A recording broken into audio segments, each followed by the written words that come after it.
ಭಾರತಕ್ಕೆ ಸ್ವಾತಂತ್ರ್ಯ ಬರುವ ಮುನ್ನ ಬ್ರಿಟಿಷ್ ಆಡಳಿತದಲ್ಲಿ ಚಾಲ್ತಿಯಲ್ಲಿದ್ದದ್ದು ಸುಮಾರು 550 ರಾಜಮನೆತನಗಳು. ಬೆರಳೆಣಿಕೆಯಷ್ಟಿದ್ದ ವಿಶಾಲ ಸಾಮ್ರಾಜ್ಯಗಳ ಪೈಕಿ ಪ್ರಮುಖವಾದದ್ದು ಮೈಸೂರು ಸಂಸ್ಥಾನ.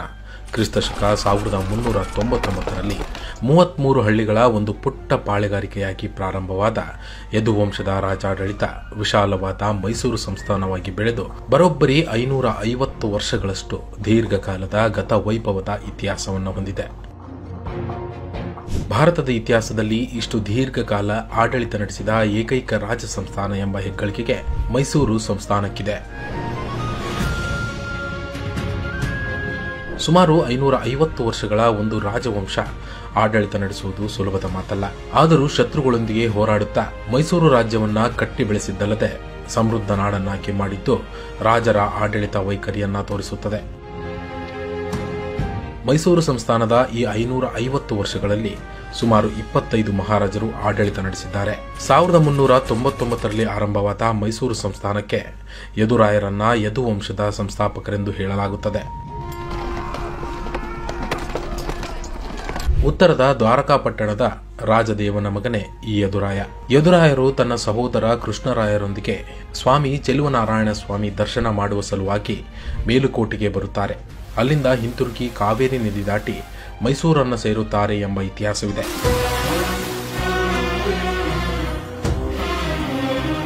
ಪಾಳೆಗಾರನ ಕೊಂದು ಯದುವಂಶ ಸ್ಥಾಪನೆ.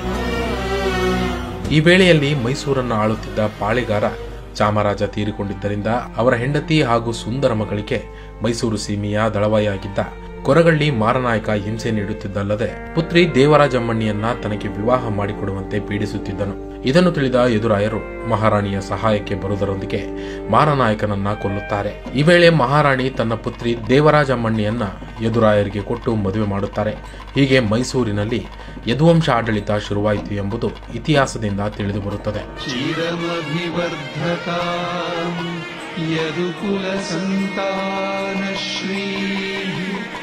ದಸರಾ ಆಚರಣೆ ಆರಂಭ. 1578ರಲ್ಲಿ ಆಡಳಿತ ವಹಿಸಿಕೊಂಡ 1ನೇ ರಾಜ ಒಡೆಯರ್ ದಸರಾ ಆರಂಭವಾಯಿತು ಎಂಬ ಪ್ರತೀತಿ ಇದೆ.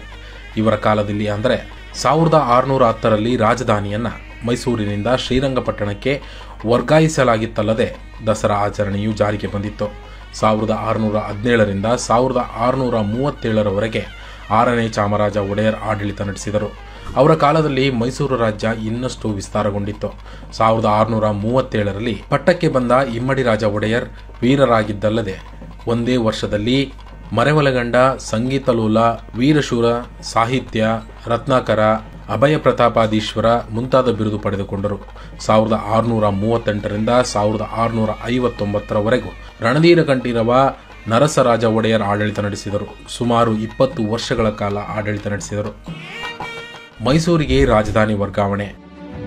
1770ರಿಂದ 1776ರವರೆಗೆ 8ನೇ ಬೆಟ್ಟದ ಚಾಮರಾಜ ಒಡೆಯರ್ ಆಡಳಿತ ನಡೆಸಿದರಾದರೂ ಹೈದರಾಲಿಯೇ ಸರ್ವಾಧಿಕಾರಿಯಾಗಿದ್ದನು. 1776ರಿಂದ 1796ರವರೆಗೆ 9ನೇ ಖಾಸ ಚಾಮರಾಜ ಒಡೆಯರ್ ಆಡಳಿತ ನಡೆಸಿದರು.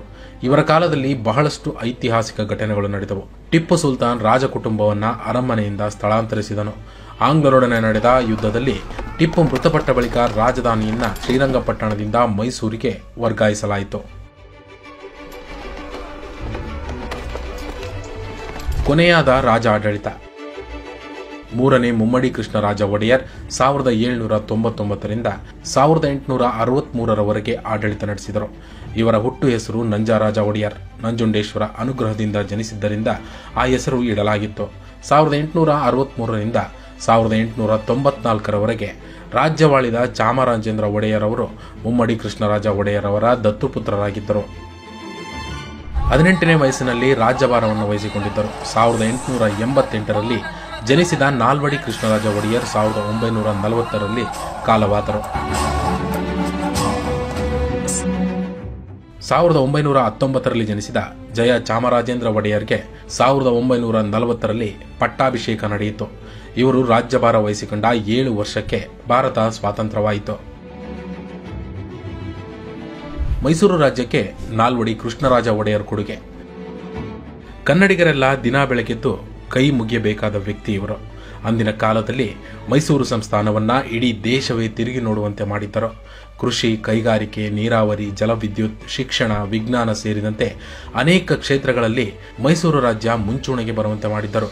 ಭಾರತಕ್ಕೆ ಸ್ವಾತಂತ್ರ್ಯ ಬರುವ ಮೊದಲೇ ಪ್ರಜಾಪ್ರಭುತ್ವ ತತ್ವಗಳನ್ನು ಅನುಸರಿಸಿದ್ದರು ನಾಲ್ವಡಿ ಕೃಷ್ಣರಾಜ ಒಡೆಯರು. ಇವರ ಅಭಿವೃದ್ಧಿ ಕಾರ್ಯಗಳನ್ನು ಮೆಚ್ಚಿದ ಮಹಾತ್ಮ ಗಾಂಧಿ ಇವರನ್ನ ರಾಜ ಋಷಿ ಅಂತ ಕರೆದಿದ್ದರು. ಇವರು 39 ವರ್ಷಗಳ ಕಾಲ ಮೈಸೂರನ್ನು ಆಳಿದ್ದು ಈ ಕಾಲವನ್ನ ಮೈಸೂರಿನ ಸುವರ್ಣ ಯುಗ ಎಂದೇ ಕರೆಯಲಾಗುತ್ತದೆ. ಸ್ವಾತಂತ್ರ್ಯ ನಂತರ ಮೈಸೂರು ರಾಜವಂಶ ಮುಂದುವರೆದಿದ್ದು ಜಯಚಾಮರಾಜೇಂದ್ರ ಅವರ ಪುತ್ರರಾಗಿ 1953ರಲ್ಲಿ ಜನಿಸಿದ ಶ್ರೀಕಂಠದತ್ತ ನರಸಿಂಹರಾಜ ಒಡೆಯರ್ ಅವರು 2013ರಲ್ಲಿ ನಿಧನರಾದರು. ಆನಂತರ ರಾಜಮಾತೆ ಪ್ರಮೋದಾದೇವಿ ಅವರು ಯದುವೀರ ಕೃಷ್ಣದತ್ತ ಚಾಮರಾಜ ಒಡೆಯರ್ ಅವರನ್ನ ದತ್ತುಪುತ್ರರಾಗಿ ಸ್ವೀಕರಿಸಿದ್ದಾರೆ.